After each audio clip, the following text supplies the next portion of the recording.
real niggas. That's how we I know don't y'all want to have fucking simple retards. conversation with no Y'all bullshit. niggas quit getting You mad know at your we fake not tribe playing, ass. man. Your You fake know ass they tribe, stole nigga. our shit, nigga. This Fake is it. No, different. they did not Quit steal no playing with tribes. us, They ain't nigga. steal no You tribes, nigga. playing now, nigga. They ain't steal no tribes. They You stole cities, playing, nigga. They nigga. stole cities. Hold up, everybody calm down. Root gotta explain that widow speak.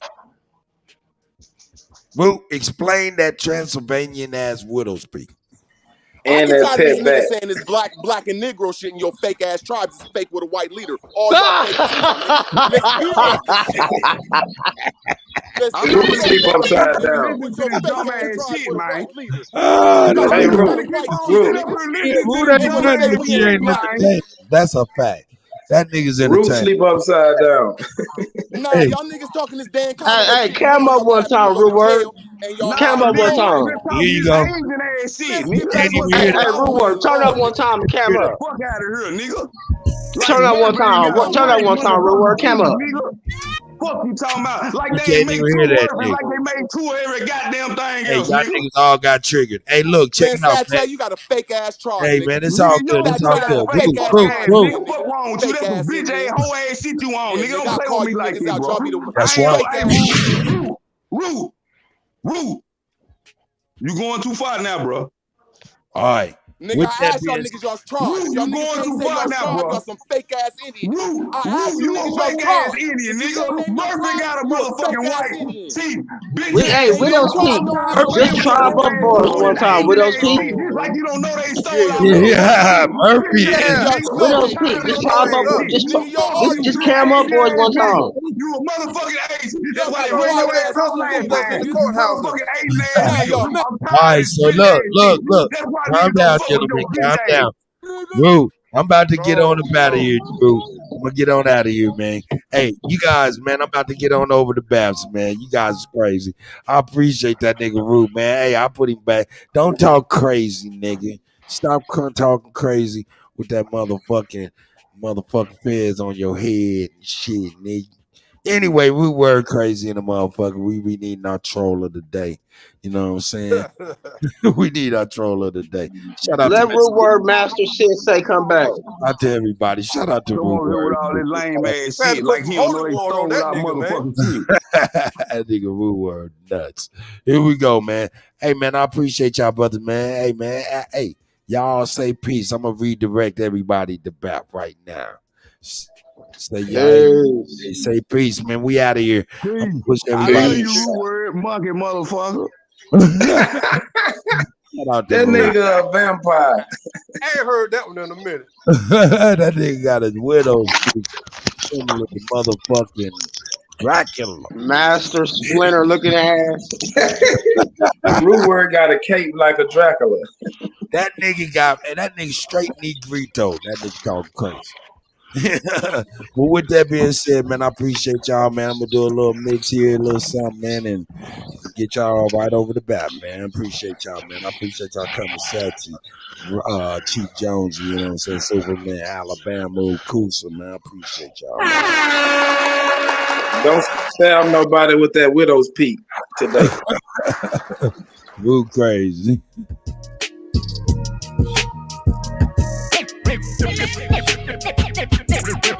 Big boys, direct hit. Whatever I see it. Crying ain't no future.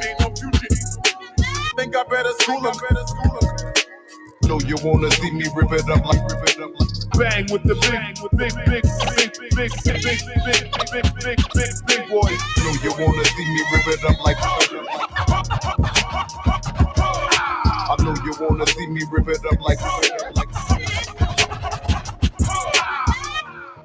Yo, man, shout out to everybody, man. Get y'all a nice little mix, son. You know what I'm saying? Yo, Root, man. Root, man.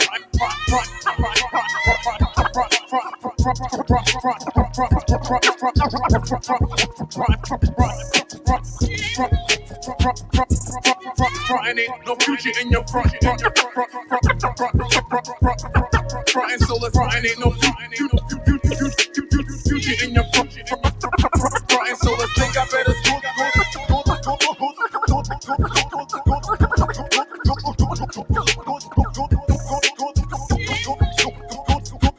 him cause he crying ain't no future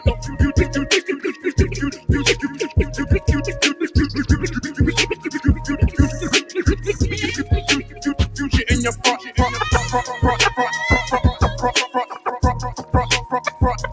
Crying so let's direct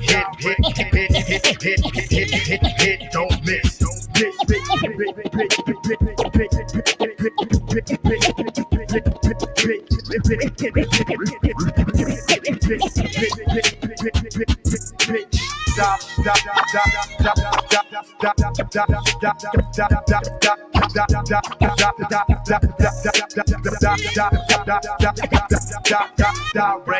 don't miss.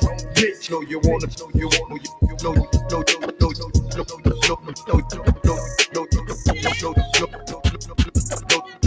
you wanna see me rip it up like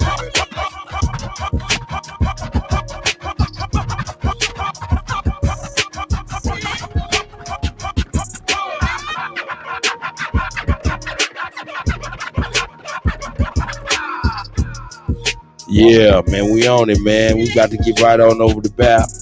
You know what I'm saying? Let's get it. You know what I'm saying? So.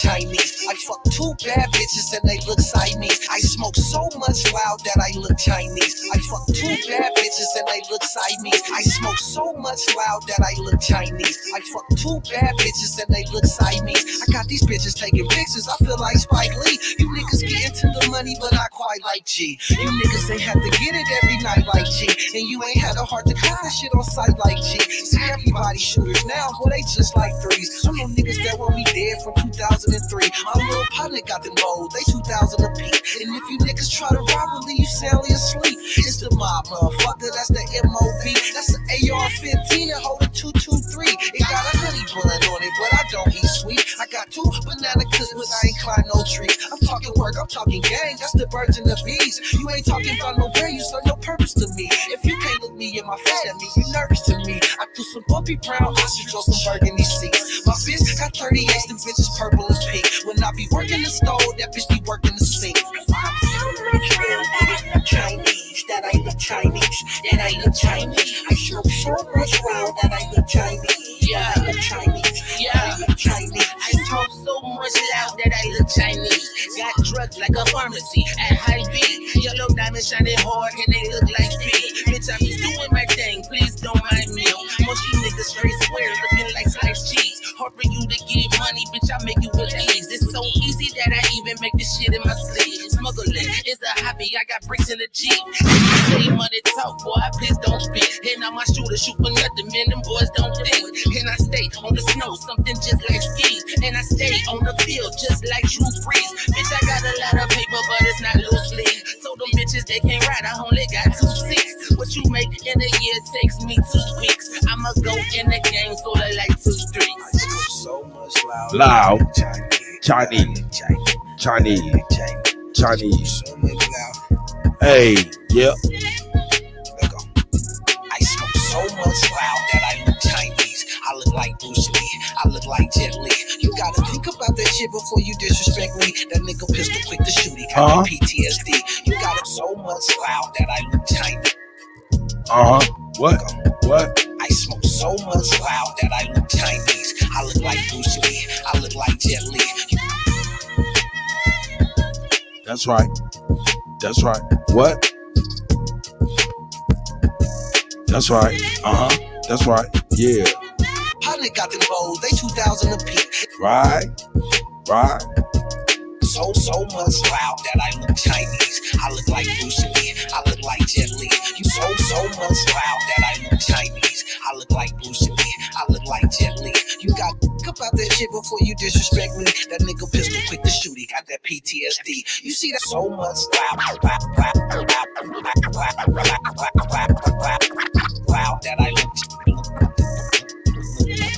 Chinese. So much loud that I look Chinese. I look like Bruce Lee. I look like Jet Li. You got it so much loud that I look Chinese. I look like Bruce Lee. I look like Jet Li. You got it.